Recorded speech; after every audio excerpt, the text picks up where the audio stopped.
Olá, irmãos, graça e paz. Hoje, no 27º dia de campanha de oração referente ao dia 28 de maio, nós estaremos meditando no livro de Jonas, capítulo 3, dando continuidade e, pela graça de Deus, conseguindo alinhar e colocar todos os devocionais em dia, né? Eu estava fazendo os devocionais, mas acabei não postando à medida que eu estava fazendo, acabei acumulando, mas graças a Deus hoje a gente aí consegue deixar tudo certo. Mas o capítulo 3 de Jonas, nós vimos um pouco no capítulo 1 a situação, o contexto, né, da fuga de Jonas. No capítulo 2, a oração dele em meio ao que ele estava passando ali dentro do peixe. E no final do capítulo 2 a gente vê que Deus ordena ao peixe que vamos dizer assim, que o vomite e ele é vomitado na terra lá, provavelmente na praia, né?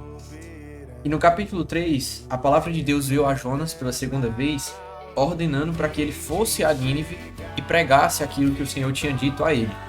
Aqui não conta exatamente o que Deus quis que ele falasse a Nínive, mas provavelmente tratava-se de uma sentença sobre Nínive por conta do pecado deles, por conta da situação ali deles. Então, a mensagem tinha esse teor, né?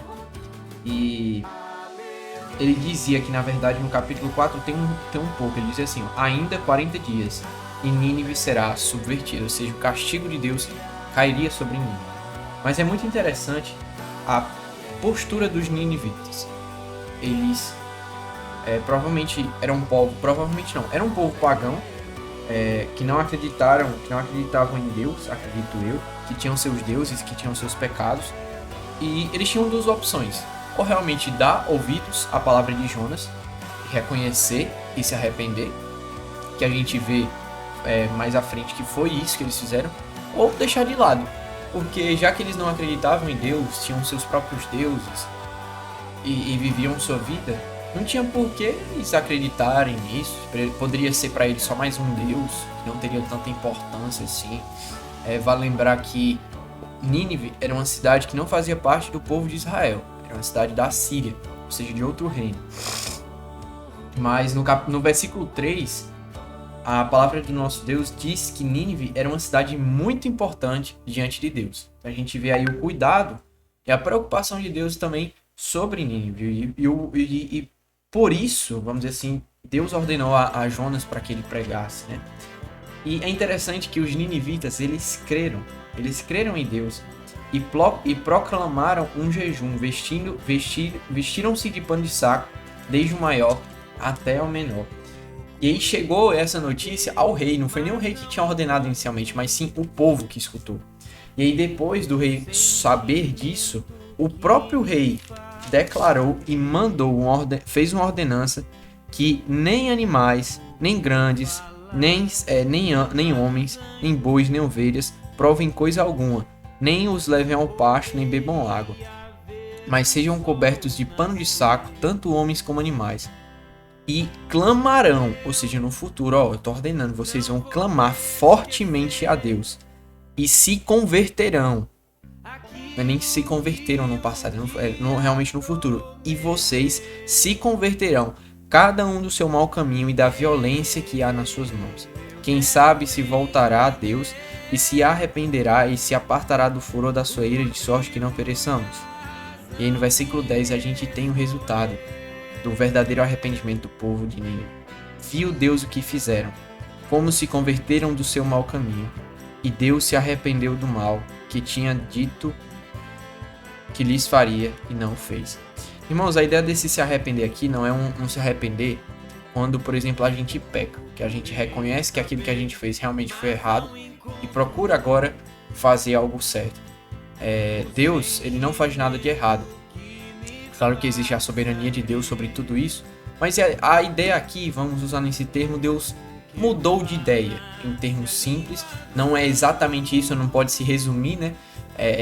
O pensamento de Deus e a sua vontade a simplesmente isso, mas tentando abstrair, tentando trazer um pouco mais para o nosso contexto, basicamente seria essa um pouco da ideia, seria esse um pouco do contexto. Deus mudou de ideia a respeito do que ele faria a Nínive, né? Porque a gente vê que Nínive seria subvertida, ou seja, a ira de Deus cairia sobre Nínive e ela seria subvertida, mas por conta do arrependimento, Deus viu que de fato eles se arrependeram e Deus escolheu não mais destruir Nínive, decidiu conservar porque realmente o povo de Nínive se arrependeu.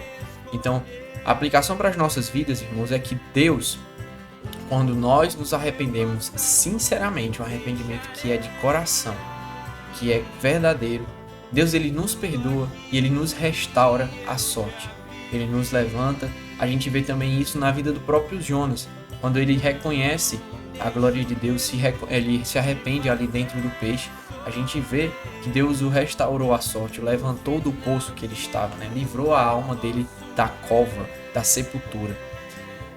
E é muito interessante também, irmãos, a gente ver já o dispensacionalismo da graça e da salvação de Deus, de Cristo, para com outros povos. Porque lembra, no Antigo Testamento a gente tinha um povo específico que era de Deus, que era quem? O povo de Israel. Todos os outros povos eram considerados como gentios, né? Que não faziam parte do reino de Israel, que não eram um povo de Deus. Mas ao longo de toda a Bíblia a gente vê Deus já dispensando, né? No caso, abrangendo outros povos, às vezes outras pessoas em específico, como por exemplo Raabe, que se converteu, que creu em Deus e foi salva. Ela não fazia parte do povo de Deus. A gente vê também os próprios marinheiros, quando Jonas estava naquela tempestade, os marinheiros creram, temeram, ofereceram votos ao Senhor, ofereceram sacrifício e fizeram votos. E várias outras passagens, né, que a gente vê outras pessoas que eram de outros povos, ou até mesmo às vezes outros povos, como por exemplo foi o exemplo aqui de Nínive, Deus abrangendo esse povo, estendendo a sua graça, a sua salvação. Ou seja, hoje nós sabemos que não há mais essa exclusividade de forma que somente o povo de Israel tem a revelação. Não, agora todos nós, Deus abrangeu todo o mundo através do sacrifício de Cristo. E que amor grande é esse? Muito bom saber disso, porque eu e você agora podemos ser alcançados pela graça e pela salvação de Cristo. Não somente agora o povo de Israel, mas Deus está tratando do mundo como um modo geral. Todas as pessoas, todos nós somos iguais e temos a mesma importância diante de Deus. E a última aplicação é que possamos, né, e aplicando em nossas vidas, que possamos nos voltar em arrependimento a Deus, que possamos reconhecer os nossos maus caminhos, as nossas maldades, nas nossas ações, nos nossos pensamentos, e que possamos nos arrepender, pedir perdão a Deus e voltar para os seus caminhos, porque Deus vai estender a sua mão, vai nos perdoar e vai nos restaurar a sorte. Então, que Deus possa estar te abençoando e que nós possamos estar aplicando isso em nosso coração, porque Deus, Ele é um Deus justo e é um Deus misericordioso também, certo? Então, que nós não possamos perder isso da nossa mente. Então, Deus abençoe e até mais.